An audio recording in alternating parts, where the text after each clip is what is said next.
Hello बच्चों, कैसे हो आप लोग। मैं संदीप कुमार यादव। और बच्चों, आज हम पढ़ने वाले हैं चैप्टर नंबर 6, जिसका नाम है नियंत्रण और समन्वय। और बच्चों, हमारा ये सेकंड पार्ट है।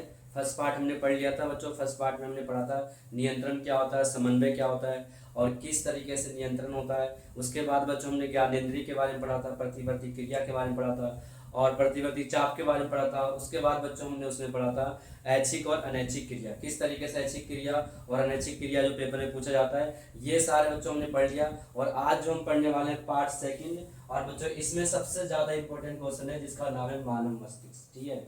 और बच्चों, मानव मस्तिष्क में से सवाल है जो हर बार पूछा जाता है, बार बार पूछा जाता है। इसलिए बच्चों, इस टॉपिक को बिल्कुल सही तरीके से याद करना है, सही तरीके से दिमाग में रखना है, ताकि पेपरों में कोई दिक्कत परेशानी ना हो।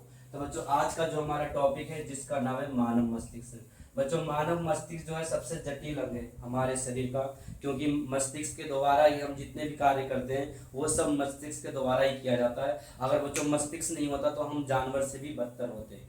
आज अगर हम इतने आगे बढ़ रहे हैं, हम इतने दूर दूर तक जा रहे हैं या इतने तरक्की कर रहे हैं, तो बच्चों उसका एक ही कारण है, मस्तिष्क। अगर मस्तिष्क नहीं होता तो हम पृथ्वी पे सबसे कमजोर जीवों में गिने जाते हैं, लेकिन मस्तिष्क के कारण ही हम सबसे बलशाली जीवों में गिने जाते हैं और हमने सबको अपने कंट्रोल में कर रखा है। ठीक है बच्चों। तो उसी मस्तिष्क के बारे में पढ़ने वाले हैं बच्चों। मानव के जो मस्तिष्क होते हैं वो तीन प्रकार के होते हैं। एक होता है हमारा अग्र मस्तिष्क, जो आगे का दिमाग होता है। उसके बाद बच्चों हमारा होता है मध्य मस्तिष्क, जो बीच का दिमाग होता है। उसके बाद होता है बच्चों हमारा पश्च मस्तिष्क, जो पीछे का दिमाग होता है। ये तीन प्रकार के बच्चों मस्तिष्क होते हैं हमारे। और इन तीनों किस तरीके से काम करते हैं, किस तरीके से अपने कार्य को करने के लिए प्रेरित करते हैं, इनके बारे में बच्चों एक एक करके हम पढ़ने वाले हैं। तो सबसे पहले आता है बच्चों हमारा अग्र मस्तिष्क। अग्र मस्तिष्क जो बच्चों मस्तिष्क का सबसे जटिल और विशिष्ट भाग है। सबसे जटिल भाग होता है बच्चों हमारा अग्र मस्तिष्क, क्योंकि अग्र मस्तिष्क से ही सारे काम होते हैं। जो भी हम काम करते हैं, सोचने का, समझने का या करने का, या अपने मसल्स को जो कमांड देते हैं काम करने के लिए, ये सब बच्चों कौन करता है, अग्र मस्तिष्क करता है। अग्र मस्तिष्क का काम होता है सोचना। अगर हम किसी चीज के बारे में भी सोच रहे हैं बच्चों, तो अग्र मस्तिष्क करेगा। अगर हम पढ़ाई के बारे में सोच रहे हैं, या कहीं जाने के सोच रहे हैं, या कहीं से वापस आने के सोच रहे हैं, या कुछ करने की सोच रहे हैं, या गाना गाने की सोच रहे हैं, तो बच्चों ये सब कौन करता है, अग्र मस्तिष्क करता है।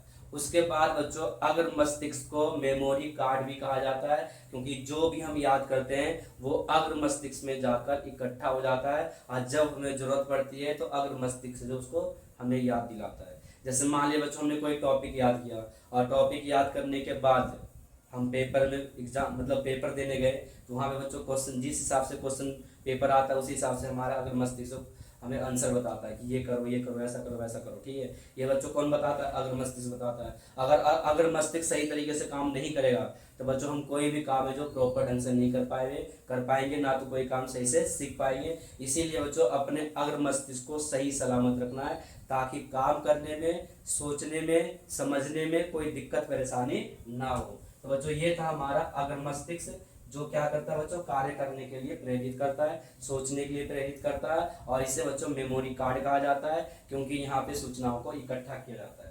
उसके बाद बच्चों दूसरा काम होता है ऐच्छिक कार्य को नियंत्रित करता है। ऐच्छिक कार्य उसे कहा जाता है बच्चों जिसको हम सोच समझ कर करते हैं। जैसे चलना हो गया, ऐच्छिक कार्य हो गया, इसको नियंत्रित करेगा अग्र मस्तिष्क। जैसे बच्चों भागना हो गया, ये भी ऐच्छिक कार्य हो गया, इसको नियंत्रित करेगा अग्र मस्तिष्क। लिखना हो गया, पढ़ना हो गया, कूदना हो गया, जंप करना हो गया, ये सब बच्चों क्या होता है, ऐच्छिक कार्य होता है। और ऐसे ऐच्छिक कार्य को बच्चों नियंत्रित कौन करता है, अग्र मस्तिष्क करता है। अगर हम किसी से झगड़ा कर रहे हैं, या किसी से बात कर रहे हैं, या किसी की बात सुन रहे हैं, तो बच्चों इन सबको नियंत्रित कौन करता है, अग्र मस्तिष्क करता है। समझ में आ गया बच्चों। और ऐसे कार्य को हम ऐच्छिक क्रिया कहते हैं। उसके बाद बच्चों सूचनाओं को याद करना। सूचनाओं को भी कौन याद करता है, अग्र मस्तिष्क याद करता है। जो भी हमने याद किया था उसको बाद में याद दिलाना, या बच्चों हम जब पढ़ रहे होते तो हम उसको याद करते हैं। एग्जाम जैसे अभी एग्जाम के टाइम आता जा रहा है बच्चों, हम क्या करें, टॉपिक को समझ रहे हैं। अगर समझने का काम कर रहे हैं या याद करने का काम कर रहे हैं, तो बच्चों ये कौन करता है, अग्र मस्तिष्क करता है। और अग्र मस्तिष्क जो है बच्चों भूख से संबंधित केंद्र भी है। जब हमें भूख लग जाती है तो हमें अग्र मस्तिष्क बताता है कि हमें क्या खाना चाहिए, कितना बजे खाना चाहिए, क्या और क्या नहीं खाना चाहिए। हमें भूख का जो एहसास दिलाता है बच्चों, कौन दिलाता है? वो अग्र मस्तिष्क से दिलाता है। और अग्र मस्तिष्क से कहता है कि ये सही खाना है, ये बेकार खाना है, ये खाया करो, ऐसा किया करो, वो किया करो। ये सारी चीजें कौन बताता है बच्चों? अग्र मस्तिष्क बताता है। तो अग्र मस्तिष्क जो है हमारे मस्तिष्क से सबसे जटिल भाग है। अगर अग्र मस्तिष्क नहीं होता बच्चों तो हम कोई भी कार्य को सही तरीके से नहीं कर पाते। समझ में आ गई बच्चों अग्र मस्तिष्क। उसके बाद हम बात करते हैं मध्य मस्तिष्क के बारे में। बच्चों मध्य मस्तिष्क का जो कार्य होता है अनैच्छिक क्रिया को नियंत्रित करना। अनैच्छिक क्रिया उसे कहा जाता है जो हमारे कंट्रोल में नहीं होता है, जो जिसे हम सोच समझ कर नहीं करते, जो अपनी इच्छा अनुसार नहीं करते हैं, उसे अनैच्छिक क्रिया कहा जाता है। और जो अपनी इच्छा अनुसार करते हैं उसे ऐच्छिक क्रिया कहा जाता है। ठीक है बच्चों।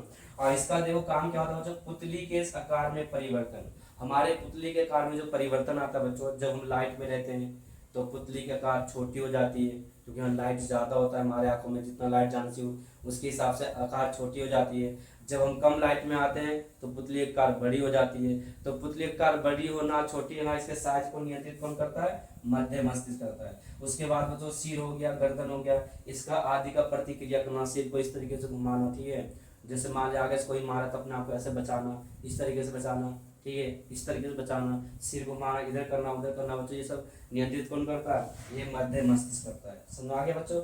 उसके बाद बच्चों हम बात करते हैं पश्च मस्तिष्क के बारे में। पश्च मस्तिष्क बच्चों पीछे का दिमाग, से छोटा दिमाग भी कहा जाता है, ध्यान रखना। पश्च मस्तिष्क को बच्चों छोटा दिमाग भी कहा जाता है, पीछे का दिमाग कहा जाता है, इसे छोटा दिमाग भी कहा जाता है। और बच्चों इसका काम होता है अनैच्छिक क्रिया को नियंत्रित करना। इसका काम क्या होता है बच्चों? अनैच्छिक क्रिया को नियंत्रित करना। कहने का मतलब बच्चों मध्य मस्तिष्क और पश्च मस्तिष्क ये दोनों जो है अनैच्छिक क्रिया को नियंत्रित करता है। ये दोनों जो है अनैच्छिक क्रिया को नियंत्रित करता है। और बच्चों जो पश्च मस्तिष्क होते हैं वो 3 प्रकार के होते हैं। सबसे पहला हमारा अनुमस्तिष्क, दूसरा हमारा मेडुला और तीसरा हमारा पोन्स। ठीक है बच्चों, अनुमस्तिष्क, मेडुला और पोन्स, ये जो बच्चों हमारे पश्च मस्तिष्क के 3 भाग हैं। और तीनों के बारे में बच्चों एक एक करके पढ़ने वाले हैं। किससे सवाल क्या आता है ये बच्चों मैं लास्ट में बताऊंगा। तो सबसे पहले बच्चों हम अनुमस्तिष्क के बारे में बात कर रहे हैं। अनुमस्तिष्क जो होता है बच्चों शरीर का संतुलन बनाता है। जो जैसे हम खड़े होकर पढ़ रहे हैं, या आप बैठे हो, या मैं खड़े होकर पढ़ा रहा हूँ, या आप लेटे हो, या आप भाग रहे हो, या आप नाच रहे हो, तो शरीर को संतुलित करने का काम अगर कोई करता है तो बच्चों हमारा अनुमस्तिष्क है। अनुमस्तिष्क जो है वो हमारे शरीर को संतुलित करता है। क्योंकि बच्चों अगर अनुमस्तिष्क काम नहीं करेगा ना तो हम बैठ पाएंगे, ना तो हम खड़े हो पाएंगे, चलना तो दूर की बात है। क्योंकि यही है जो हमें खड़े होने के लिए, बैठने के लिए, या झुक के चलने के लिए, या जंप लगाने के लिए, या डांस करने के लिए, यही है बच्चों हमारे बॉडी को बैलेंस करता है, यानी कि संतुलित करता है। बच्चों देखा होगा जो लोग दारू पीते हैं, जो शराबी लोग होते हैं, जो दारू पी लेते हैं, वो कभी भी सीधी तरीके से नहीं चल पाते हैं।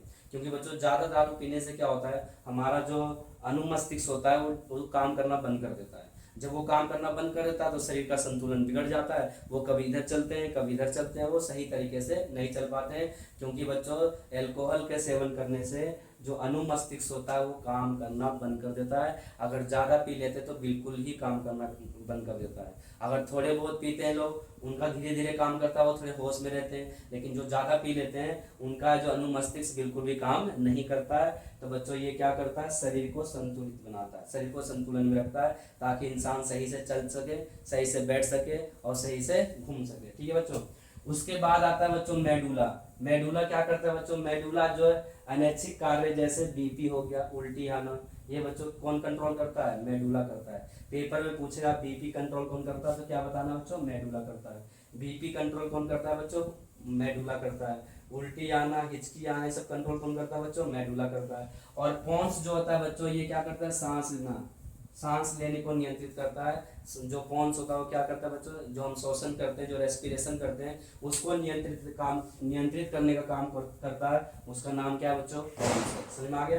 तो ये था बच्चों हमारा मानव मस्तिष्क। ठीक है। और बच्चों इसमें से सवाल किस तरीके से पूछा जाता है, क्या क्या सवाल पूछा जाता है बच्चों, ध्यान से सुन लो ताकि पेपर में कोई दिक्कत परेशानी ना हो। सबसे पहले बच्चों इसमें से सवाल पूछा जाएगा कि सोचने का कार्य कौन करता है, तो अग्र मस्तिष्क करता है। या भूख को नियंत्रित कौन करता है? अग्र मस्तिष्क करता है। ठीक है बच्चों।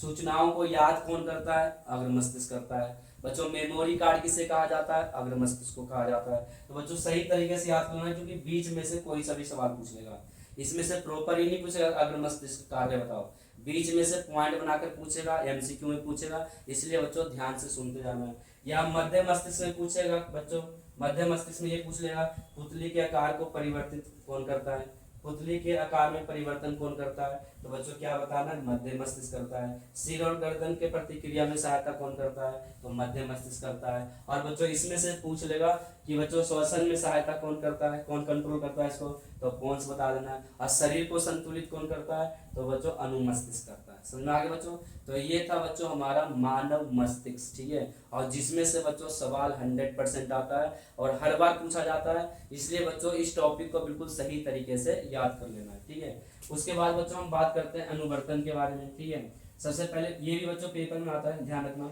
ये भी है जो पेपर में पूछा जाता है, इसलिए बच्चों इसको याद करना बहुत जरूरी है। सबसे पहले आता है बच्चों प्रकाश अनुवर्तन, जो प्रकाश की तरफ गति करता है उसे प्रकाश अनुवर्तन कहते हैं। जैसे मान लिया बच्चों हमने एक पौधा लगाया, उस पौधे को हमने खिड़की के पास लगा दिया, ठीक है, और बच्चों सूरज के डायरेक्शन में हमारी खिड़की है, तो जो पौधा होगा जब ग्रो करेगा तो अपने आप जो खिड़की के बाहर चला जाता है, अपने आप कहाँ चला जाता है बच्चों, खिड़की के बाहर चला जाता है। किसके कारण, प्रकाश अनुवर्तन के कारण। सूरजमुखी का पौधा देखा होगा बच्चों, सूरजमुखी जो होता है हमेशा उसका जो चेहरा होता है हमेशा सूरज की तरफ होता है, सुबह के टाइम पे हमेशा ईस्ट की तरफ होगा, फिर धीरे धीरे धीरे धीरे इस तरह सूरज के साथ मुड़ता जाएगा मुड़ता जाएगा मुड़ता जाएगा, और जैसे सनसेट होता है इस तरीके से सूरजमुखी का पौधे का जो होता है नीचे की तरफ डाउन हो जाता है, फिर सुबह के टाइम पे दोबारा से जो सूरज की तरफ उठ जाता है। समझ में आ गया बच्चों।